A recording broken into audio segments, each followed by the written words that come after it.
దేవుని పరిశుద్ధ నామమునకు మహిమ కలుగునుగాక.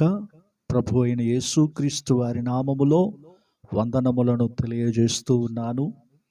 ప్రభునందు ప్రియ దేవుని బిడ్డలారా, పరిశుద్ధ లేఖనములలో యేసుక్రీస్తు వారు చేసిన పరిచర్య, ఆ పరిచర్యలో ప్రాముఖ్యమైనది యేసుక్రీస్తు వారు 12 మంది శిష్యులను ఏర్పరచుకొని ఆయన తన ఉద్దేశములన్నీ వారి ద్వారా నెరవేర్చుచు దేవుని రాజ్యమును గురించి అనేకులకు బోధించడానికి ప్రభువు వారిని పిలిచాడు, వారిని ఏర్పరచుకున్నాడు.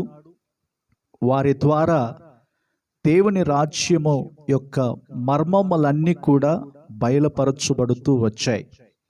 కనుక ఈ వర్తమానములు పూర్తిగా వినగలరని ప్రభువు పేరట మనవి చేస్తూ ఉన్నాను.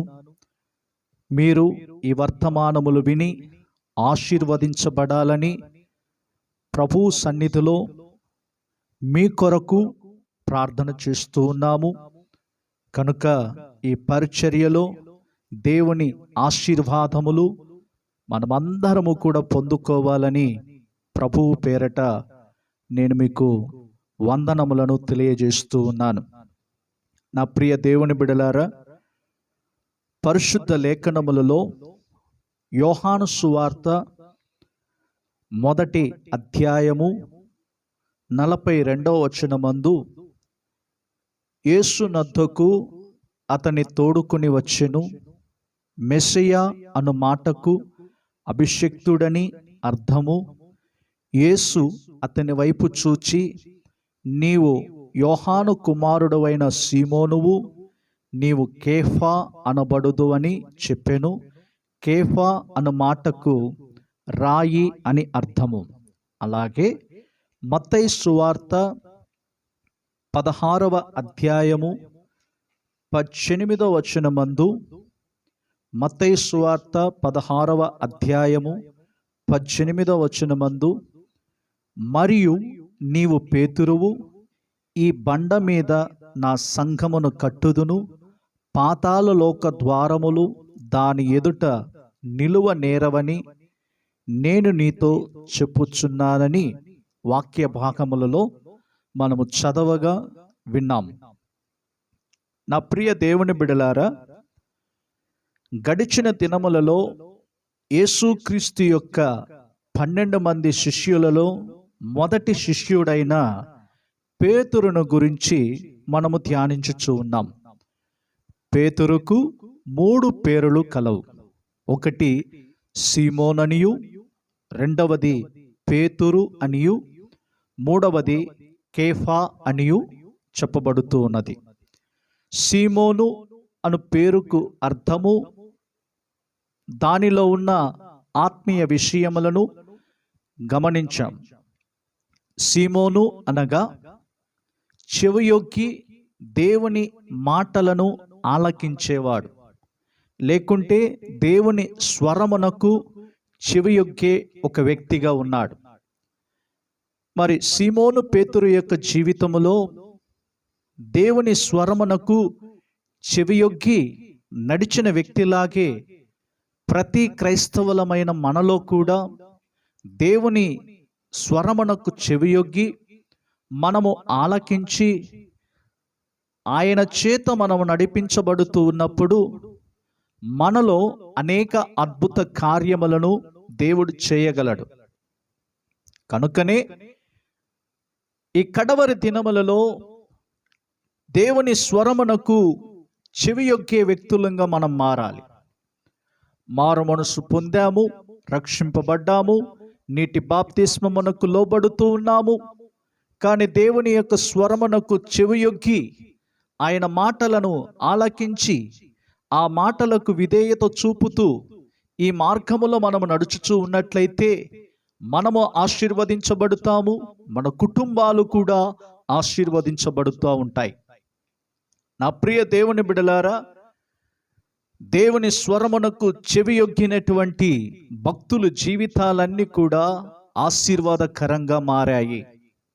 ఎవరెవరైతే దేవుని స్వరమునకు చెవియొగ్గి నడిచిన వారుగా ఉన్నారో వారందరి జీవితాలలో ఒక గొప్ప ఆశీర్వాదములు చూడగలుగుతూ వచ్చారు. ఈ రోజుల్లో, ఈ కడవరి దినములలో, అంత్య దినములలో దేవుని యొక్క స్వరమునకు చెవియొగ్గి మనము నడిచినప్పుడు మనము ఆశీర్వదించబడుతూ ఉన్నాము. కనుక రెండవదిగా పేతురు అనియు కేఫా అనియు ఈ రెండు పేరులకు ఒకటే అర్థం ఏమిటంటే రాయి. పేతురు ఒక చిన్న రాయిగా ఉన్నాడు. మన ప్రభువైన యేసుక్రీస్తును గురించి చెప్పబడుతున్న మాటలు బండ అని చెప్పబడుతూ ఉన్నది. బండకు ఒక చిన్న రాయికి చాలా వ్యత్యాసం ఉన్నది. కనుక యేసుక్రీస్తు మీద సంఘముగా కట్టబడుచు ఉన్న ప్రతి ఒక్కరము కూడా మన ఆధ్యాత్మిక జీవితములను పరిశీలన చేసుకునే వారముగా ఉండాలి. యేసు ప్రభువు చెప్పాడు, మత్తయి సువార్త 16వ అధ్యాయము 18వ వచనములో, మరియు నీవు పేతురువు, ఈ బండ మీద నా సంఘమును కట్టుదును అని చెప్పాడు. సంఘమునకు మూలరాయి మన ప్రభువైన యేసుక్రీస్తు వారు. పునాదులుగా అపోస్తులు కనబడుచు ఉన్నారు. జీవము కలిగిన రాళ్ళుగా మనము కట్టబడుచు ఉన్నాం. అపోస్తుల యొక్క పునాదుల మీద, అపోస్తుల యొక్క ఉపదేశముల మీద, అపోస్తుల యొక్క బోధలలో మనము కట్టబడుతూ ఉన్నట్లయితే దేవుడు మనలను జయవీరులుగా నడిపించగలుగుతూ ఉన్నాడు. కనుకనే పేతురును గురించి చెప్పబడినటువంటి ఈ మాటలలో నీవు ఒక చిన్న రాయి, బండ అనే దీని మీద నా సంఘమును కట్టుదును అని చెప్పాడు.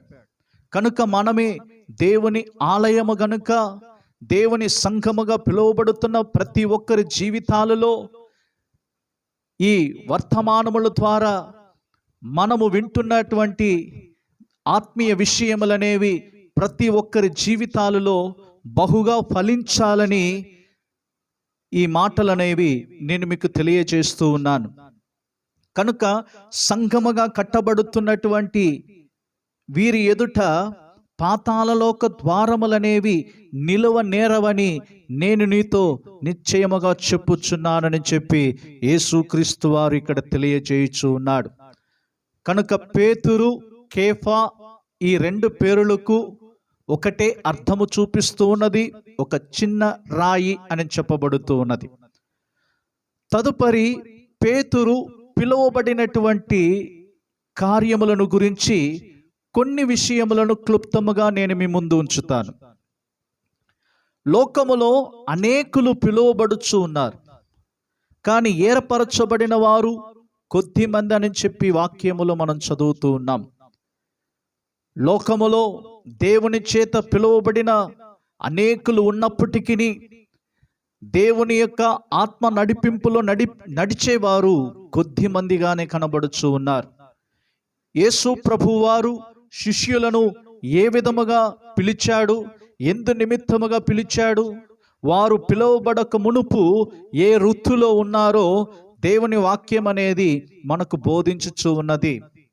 12 మంది శిష్యుల యొక్క వ్యవహారములన్నిటిని కూడా మనము గమనించుచూ ఉన్నప్పుడు వారి యొక్క వృత్తి ఎలాంటిదంటే చేపల పట్టు జాలరులుగా ఉన్నారు.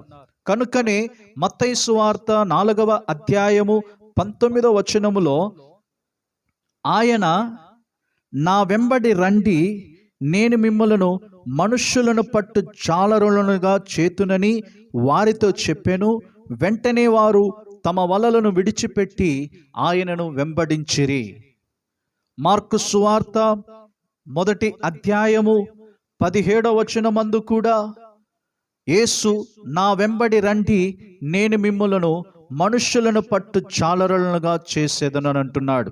లూకా సువార్త 5వ అధ్యాయము 10వ వచనమందు, అలాగున సీమోనుతో కూడా పాలివారైన జెబెదయి కుమారులగు యాకోబును యోహానును విస్మయముందిరి. అందుకు యేసు, భయపడకుము, ఇప్పటి నుండి నీవు మనుషులను పట్టువాడవై యుందువని సీమోనుతో చెప్పినట్లుగా మనం చూస్తూ ఉన్నాం. నా ప్రియ దేవుని బిడ్డలారా, ఈ 3 వాక్య భాగములలో యేసుక్రీస్తు వారు శిష్యులను పిలిచి మనుషులను పట్టు చాలరులుగా మారుస్తానని చెప్పి వారికి వాగ్దానము చేశాడు. యేసు ప్రభువారు వారిని పిలవక ముందు వారి యొక్క వృత్తి చేపల పట్టు చాలరులుగా ఉన్నారు. మరి చేపల పట్టే చాలరులు సముద్రములోనికి వెళ్ళి వారు చేపలను పట్టుచు పలు విధాలుగా వారికి సంబంధించినటువంటి కార్యములనేవి మనము గమనించుచూ ఉన్నాం. నా ప్రియ దేవుని బిడలారా, యేసుక్రీస్తు వారు ఎప్పుడైతే వారిని పిలిచాడో వారు మనుషులను పట్టు జాలరులుగా చేయగలిగినట్లయితే, మరి ఈ కడవరి దినములలో దేవుడు మనలను కూడా పిలుచుచూ ఉన్నాడు. ఆయన పిలిచిన ఉద్దేశం ఏమిటి? ఎందు నిమిత్తముగా దేవుడు ప్రతి మానవుని పిలుచుచూ ఉన్నాడు? ఎందుకంటే దేవుని యొక్క రాజ్య వ్యాప్తి కొరకు ప్రతి ఒక్కరిని ఆయన రక్షించుచూ ఉన్నాడు.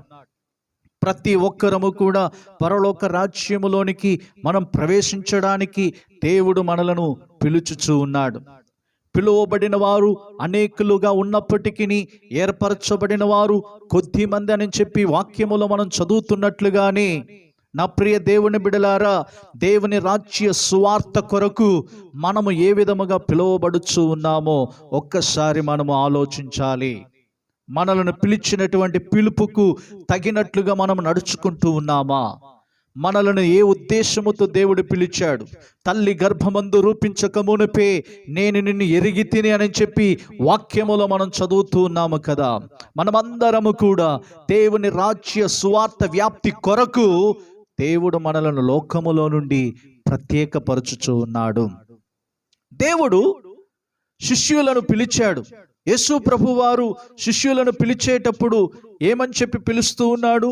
నేను మిమ్మలను మనుష్యులను పట్టు జాలరులుగా చేయుదునని చెప్పాడు కదా. మరి మనుష్యులను పట్టు జాలరులుగా దేవుడు మనలను మార్చాలంటే మనమేమి చేయాలి? 4 విషయములను నేను మీ ముందు ఉంచుతాను. యెషయా గ్రంథము 43వ అధ్యాయము 4వ వచనమందు, యెషయా గ్రంథము 43వ అధ్యాయము 4వ వచనములో, నీవు నా దృష్టికి ప్రియుడవైనందున ఘనుడవైతివి, నేను నిన్ను ప్రేమించుచున్నాను గనుక నీకు ప్రతిగా మనుష్యులను అప్పగించుచున్నాను. మొదటి విషయము, మనుషులను పట్టు జాలరులుగా మనం ఉండాలంటే ఆయన మనకు మనుషులను అప్పగించాలి. మరి దేవుడు మనుష్యులను మనకు అప్పగించాలంటే పాపములో ఉన్న వారిని విడిపించడానికి, అక్రమములో బ్రతుకుచున్న వారిని విడిపించడానికి, దేవుని రాజ్యము కొరకు జనులను సిద్ధపరచడానికి దేవుడు మనలను మనుషులను పట్టు జాలరులుగా చేస్తున్నానని చెప్పాడు కదా. మరి ఈ మనుషులను పట్టు జాలరులుగా ఉండేవారు వారికి ఉండవలసినటువంటి మొదటి లక్షణం ఏమిటంటే, వారు దేవునిని ప్రేమించే వ్యక్తులుగా మారాలి.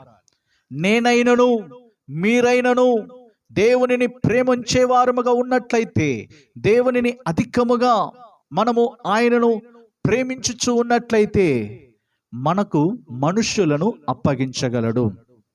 కనుకనే ఇక్కడ చెప్పబడిన మాట, నీవు నా దృష్టికి ప్రియుడు అయినందున గనుడవైతివి, నేను నిన్ను ప్రేమించుచున్నాను గనుక నీకు ప్రతిగా మనుష్యులను అప్పగించుచున్నాను. ఎవరైతే దేవునిని అధికముగా ప్రేమించేవారుగా ఉంటారో వారికి మనుష్యులను దేవుడు అప్పగిస్తాడు. నా ప్రియ దేవుని బిడలారా, మనలో కొదువు కలిగిన కార్యం ఏమిటంటే, లోకములో ఉన్న వాటినన్నిటిని ప్రేమిస్తాము, కానీ దేవునిని ప్రేమించే విషయములో చాలా తక్కువగా ఉన్నాము. నేను కూడా కొన్ని సందర్భాల్లో దేవునిని ప్రేమించే విషయములో కొదువు కలిగి ఉన్నాను. నా ప్రియ దేవుని బిడలారా, మనము కొదువు కలిగి ఉన్నట్లయితే మరలా తిరిగి దేవునిని ప్రేమించే వారముగా మారుదాము. పేతురు యొక్క జీవితంలో కూడా దేవునిని ప్రేమించుచున్నాడు గనుక నా గొర్రెలను కాయము, నా గొర్రెలను మేపుము అని అంటున్నాడు. కనుక సీమోను పేతురు దేవునిని ప్రేమించుచున్నాడు గనుక మరలా తనకి ఆ పరిచర్యను అప్పగించుచూ ఉన్నాడు. సంఘమును కట్టే కార్యములనేవి దేవుడు ఆయనకు తెలియజేస్తూ ఉన్నాడు. కనుక ఏ వ్యక్తి అయితే దేవుని చేత పిలువబడిన వారముగా ఉంటున్నామో, మనలో దేవునిని అధికముగా ప్రేమించుచూ ఉన్నట్లయితే ఆయన మనలను ప్రేమించి మనుష్యులను అప్పగించును. రెండవదిగా, మనుష్యులను పట్టు జాలరులుగా చేయబడుతున్న వారికి రెండవ లక్షణము ఏమై ఉండాలంటే, నీ ప్రాణమునకు ప్రతిగా జనములను అప్పగించుచున్నాను అని అంటున్నాడు. మన ప్రాణములకు ప్రతిగా దేవుడు జనములను అప్పగిస్తానంటున్నాడు. పౌలు భక్తుడు కూడా దేవుని సేవలో పానార్పణయముగా పోయబడిన వాడుగా ఉంటున్నాడు. కనుక ప్రతి ఒక్కరము కూడా మన ప్రాణములను లెక్కించకుండా దేవునిని అధికముగా ప్రేమించే వారముగా ఉంటూ మనలను మనము రిక్తులంగా మార్చుకున్నట్లయితే దేవుడు మనకు జనులను అప్పగించును. నా ప్రియ దేవుని బిడలారా, కడవరి దినములలో మన ప్రాణములను కాపాడుకోవడానికే మనం ప్రయాసపడుతున్నాము. కానీ దేవుని నిమిత్తముగా మన ప్రాణములను కూడా పోగొట్టుకునే ఒక స్థితి అనేది మన జీవితంలో కలిగి ఉన్నామా? ఒకడు లోకమంతయు సంపాదించుకుని తన ప్రాణమును పోగొట్టుకున్నట్లయితే వానికేమి ప్రయోజనము? ఒకడు దేవుని రాజ్యము నిమిత్తముగా తన్ను తాను త్యాగం చేసుకుని తన్ను తాను రిక్తునిగా మార్చుకున్నట్లయితే అనేక మందిని ఆదాయపరిచేవాడుగా ఉంటున్నాడు. అనేకులను దేవుని రాజ్యమునకు సిద్ధపరిచేవాడుగా ఉంటున్నాడు. మూడవదిగా, రోమీయులకు రాసిన పత్రిక 14వ అధ్యాయము 17-18 వచనములలో గమనించుచూ ఉన్నట్లయితే, రోమీయులకు రాసిన పత్రిక 14వ అధ్యాయము 17-18 వచనములలో దేవుని రాజ్యము భోజనమును పానమును కాదు గాని నీతియు సమాధానమును పరిశుద్ధాత్మ యందలి ఆనందమనయున్నది. ఈ విషయమందు క్రీస్తునకు దాసుడైన వాడు దేవునికి ఇష్టడును మనుషుల దృష్టికి యోగ్యుడునై ఉన్నాడు. నా ప్రియ దేవుని బిడలారా, దేవుని రాజ్యం అనేది భోజనమును పానమును కాదు. మనుషులు పట్టు జాలరులుగా ఉన్న వారందరూ కూడా దేవుని దృష్టికి యోగ్యమైన వాడుగా నడుచుకుంటూ ఉన్నప్పుడు, దేవుని ఆత్మచేత నడుచుకుంటూ ఉన్నప్పుడు, పరిశుద్ధాత్మ యందలి ఆనందం పొందుకునే వ్యక్తిగా ఉంటున్నప్పుడు, అటువంటి వారికి దేవుడు తన ప్రజలను మనుష్యులను అప్పగించునుగాక. కనుక మనలో మనుషులను పట్టు చాలరులుగా మనం బయలుదేరుతూ ఉన్నట్లయితే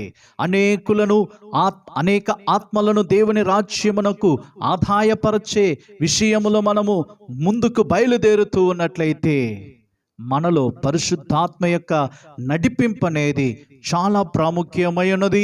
దేవుని దృష్టికి యోగ్యమైనటువంటి కార్యములను మనము చేసేవారముగా ఉండాలి. క్రీస్తునకు దాసుడైన వాడు దేవునికి ఇష్టడును మనుషుల దృష్టికి యోగ్యుడనై ఉన్నాడు అని చెప్పబడుతూ ఉన్నది. మనలో ఏ యోగ్యత లేకపోయినను దేవుని ఎడల మనము యోగ్యమైన వారముగా మార్చబడాలి. తన్ను తాను మెచ్చుకున్నవాడు యోగ్యుడు కాడు, దేవుని చేత మెచ్చుకోదగిన వాడే యోగ్యుడు అని చెప్పి వాక్యములో మనకు బోధించబడుతూ ఉన్నది. నా ప్రియ దేవుని బిడలారా, దేవుని దృష్టిలో యోగ్యమైన వ్యక్తులంగా మనం నడుచుకుంటూ ఉన్నప్పుడు దేవుడు మనకు ఆత్మలను అప్పగిస్తాడు.